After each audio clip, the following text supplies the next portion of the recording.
Today's story comes from Debbie in Sussex County, New Jersey. She had a near-death experience in 2000 after an attempt to end her life. What she experienced turned her from atheist to someone who believes in a life beyond this one, as well as how to get through the most difficult times in life. Here is her story. Death taught me to stop delaying my happiness. I was 25 years old when I died. The years prior to this moment, I had been depressed and constantly felt like I was hanging on by a thread.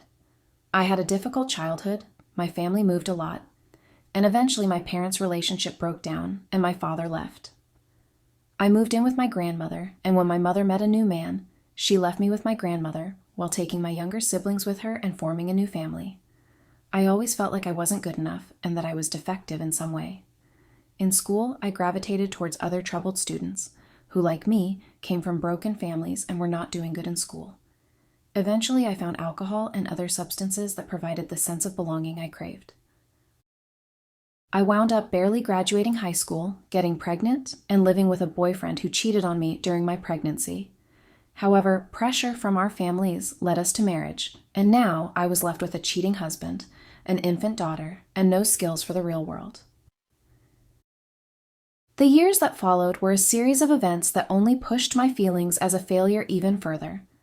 I was going broke, about to be evicted from my apartment with my daughter, who was 6 years old at the time and living on welfare checks.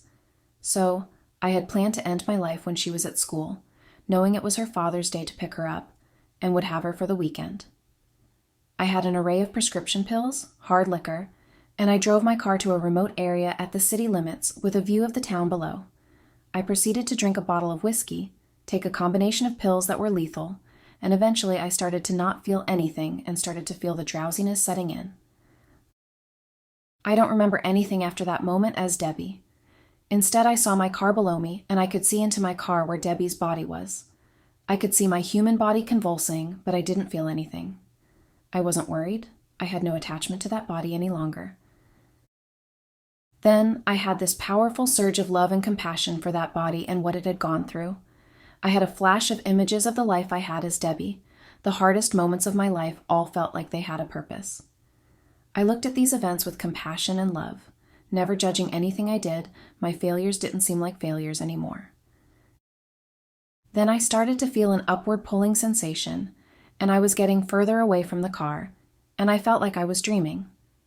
I did not know I was dead yet, but I knew I was no longer Debbie. It was a strange sensation. I didn't feel any attachment to earthly things. The people in my life and everything that had been stressful had dissipated. As the pulling got stronger, I felt myself traveling through energy waves, with lights coming from all directions, some faint and some stronger, as I heard the most beautiful sounds that created music that would never be able to be replicated by human beings. The traveling stopped, and I felt like I was in the center of it all. Looking around me, the lights appeared again, but they looked like a blanket of stars infinitely outstretched. That is when I heard a voice that called to me, and I felt the pull again in one direction, and when I looked towards it, I saw a woman I had never seen before, with 2 men by her side. The woman told me she was a distant relative of mine, my father's grandmother, Lucia, who had been born in Italy and was a nun in her life. She had this beautiful energy full of love and compassion. I told her I loved her name. She told me it meant light. The men at her sides were not relatives, she told me.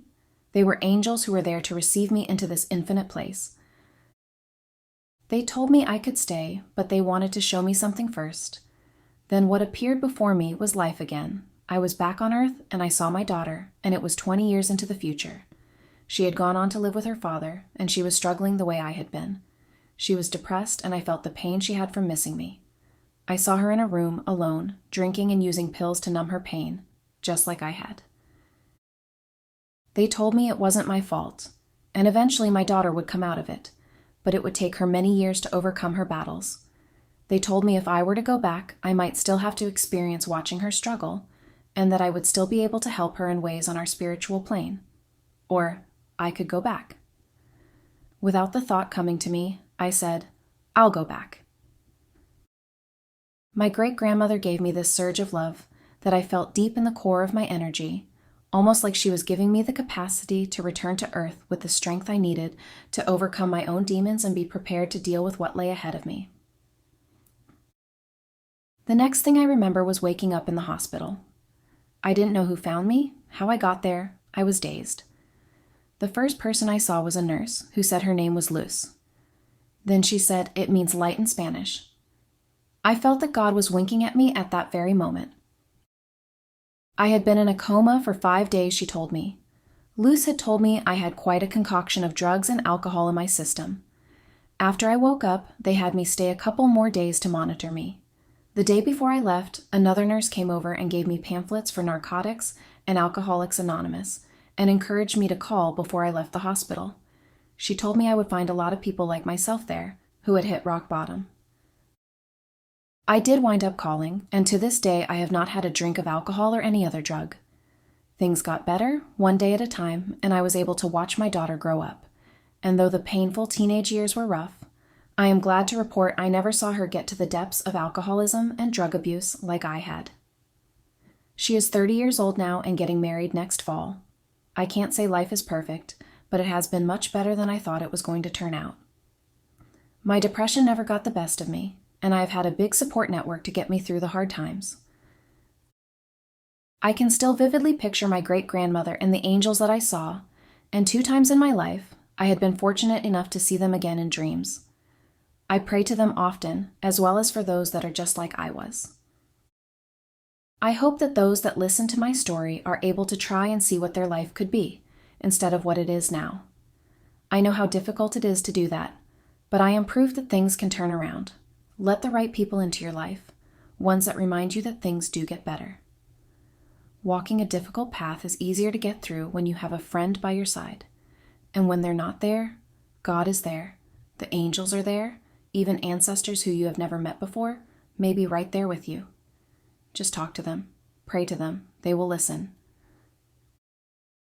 Thank you for watching. If you're intrigued by the mysteries of the mind, subscribe for more deep dives into the unknown, and don't forget to hit the thumbs up button. Until next time, keep questioning the world around you.